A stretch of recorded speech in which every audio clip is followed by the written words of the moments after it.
So let's see, what are first steps for us to start up these mutual aid networks, okay? I'd say the first thing is sit and think, sit and feel. What is it that makes you happy? In terms of working and creating, you're creatively happy. Let's think about this, right? What is it? What is it that we're really here to do? Other steps to start these networks, right? I'm thinking of really talking serious with the 15 people who I'm closest with, who I think are the best. Not the, I hate that word, the best. The people I love, the people who I know bring a lot of skills that I value, that I highly value these people. And I want to talk to them for real and say, hey, what if we can just all trade, and make a bond with them, make a pact that, like, whatever you need, if I have it and I got more, it's yours. Like, I want to do everything I can to help out the people who I care about. And truly, right? I mean, this is real, and I'm not telling you anything new, but I'm just trying to light that fire within each of us to take this real, this life, right? Like, to say, this ain't no dress rehearsal. This ain't just. This is it. This is it, day by day. I'm trying to grow and trying to live up to this, not based on, what's profitable, what's realistic, okay? But what creates value, okay? What creates real value? And it's not just got to be one thing, okay? This could be a lot of different things. Some of the ideas that I'll just throw out there quick, but, right, like things that we can start organizing around. Healthcare, okay? Like,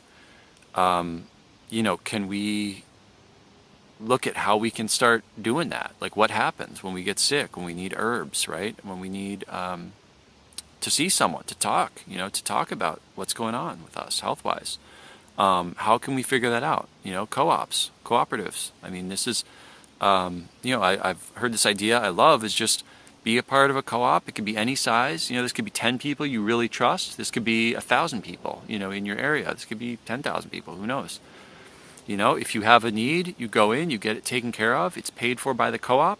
And every month, or maybe every 3 months, all the expenses are added up and they're split evenly among the members, So what's your bill? Okay, it was just the total of everyone in the co-op split, and you get 1,000% or whatever, you get your share. That's just an idea. That's simple. That's simple. Now, what would that look like? Let's try it. And people will say, oh, well, what about this? What about that? What if someone's really sick? What if they're leeching the system? Well, okay. So talk to them. Create mechanisms. Create ways where you say, hey, look, you've got these big bills all the time. Like, we got to look at how to get your lifestyle a little better so that you don't need all this, Really get us to a place where all this is about is us getting back to a place where we really look out for each other, because we're going to be feeling responsible for each other. We're going to be really caring about one another again, right? Not just caring about ourselves, not just in our own little thing, like we're all related, we're all connected, we're all family. This is the truth. We got to start living by truth. So other ideas for these networks, right? Tool banks, tool libraries, okay? Like, list our tools, know where tools are at, so that if I need to borrow a hammer drill one day, it's like, oh, I don't have this around. Well, who has one? Where's the nearest one? They probably aren't using it. Somebody did a study and found, like, the average tool that somebody buys, they only use it it was ridiculous. It was like they use it like 6 hours out of the year. If you really, add it up, because it's all right, you need it. Yeah, sure, you might use it for 20 minutes at a time, if that, a drill or whatever, So we've got tons of tools. Why does everyone need their own lawnmower, right? Why does everyone need their own this or that, Cars. What can we do with car co-ops? How many, can 8 people get by with one car, if they have a localized lifestyle? They can give carpools and all that. What's up with that? Can we do car co-ops? So you don't need to own a car. You just belong to a co-op, and all this stuff. There's so many ideas we can do with this. People have formed, they call it savings and lending pools.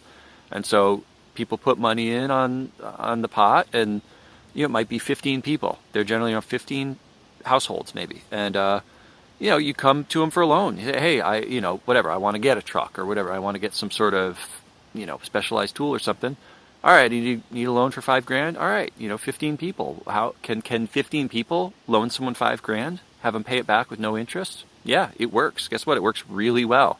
This is down in New Zealand. We're hearing this guy. The payback rate is like 99%. It's like way higher than banks' success rate for loans because it's your people. You're not going to short them. And, you're going to do everything you can to get that money back to them because they need it too. And this brings integrity back to our life. In this world where we feel it's so unfair, the banks are screwing us over, the government's screwing us over, whatever, blah, blah, blah. It's so easy to get morally loose. Oh, well, they don't really need it. I can default on this. I can bankrupt on this. That's the limited liability system that is no good for us. It's no good for us. We're talking about full accountability, full responsibility, be true to your word. Your word is your bond. This is the real deal. And this is what's, a lot of these things when people come up with like, oh, well, the co-op won't work because of this reason or that reason. Most of it is because people think that they aren't going to be having integrity. That's mostly what it comes down to. It's not any failing of what a co-op is. It's failings of what people believe to be human nature. And I'll say it's not human nature. We've been very disturbed and manipulated by, who knows, media, electronics, just who knows, the list goes on. Abuse, ancestral like bashing and just, oh God. So it's, this is work, this is work. And having a co-op or having these economic solutions, this is just one part of it. There's a lot of real work to be done spiritually inside of us. And this is just the first step, us coming together, learning to figure out all the details and handle it. That's more work. So, so these are just, I'm just throwing out a few ideas. I've got, things like helping people put in gardens, helping people get land, get homes. This is, this is stuff. There's tons of little pieces for us to get to a place where you can get what you need through your community. Okay, these are basics. Get your food through the community. Get your house. Have a barn raising. Have people come over and put it up. I want to be doing that. I want to every day, just like, oh, how can I help today? How can I help? And that's what we can create with these networks. Is have a live feed, right? Like right now I'm wasting time screwing around on Twitter now and then. Like what if my feed was just, oh man, I need a hand, doing this thing, it's not a big deal, but I could use an extra hand. Okay, great. Let me see that. Let me pick up the thing and get in touch with my community, but actually get tied in to a beneficial project that's going to help out my brother or my sister, or their grandma or grandpa or whoever, right? And, because let's get active, we want to be feeling like we're useful. We want to feel needed too. We want to feel like we have a place and we have a purpose and we have a function in life.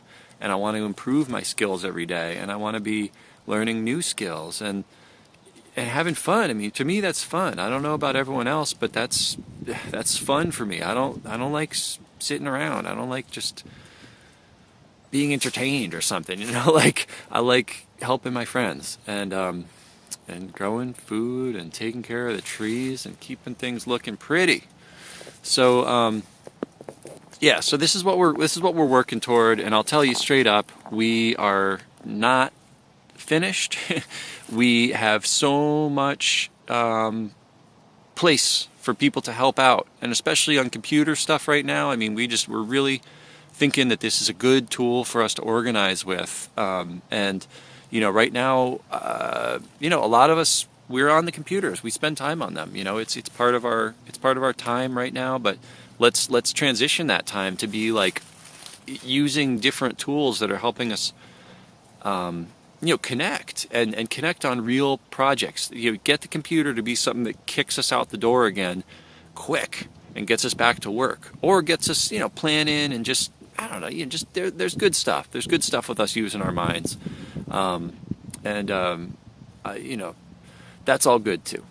Start building capacity locally, so that as we reach out on larger projects where we're seeing something like Standing Rock and they need mobilization on a national level, that they got contacts around the nation in contacts with true communities around them. You know, like I didn't know where to turn to get ready to get out to Standing Rock.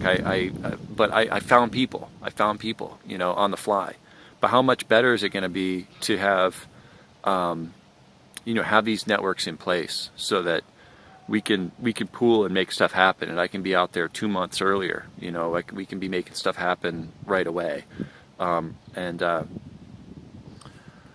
yeah, so I just wanted to respond. You know, there's a beautiful to see videos that people are putting out now. You know, all these ripples coming out from Standing Rock about what's next. And you know, I mean, part of me just wants to get back there and just help, because it's just all I can. I mean, it's just so incredible, the feelings that are were brought out from me to be so useful and so driven by what's happening. But you know, what can we do out here? I don't know. I'm thinking to spend some more time just really focusing on how to give us these, keep getting more of us to that level that we're seeing out there. And so anywho, those are some thoughts. But yeah, just sitting here with some Canada geese, and enjoying a beautiful day here by the water.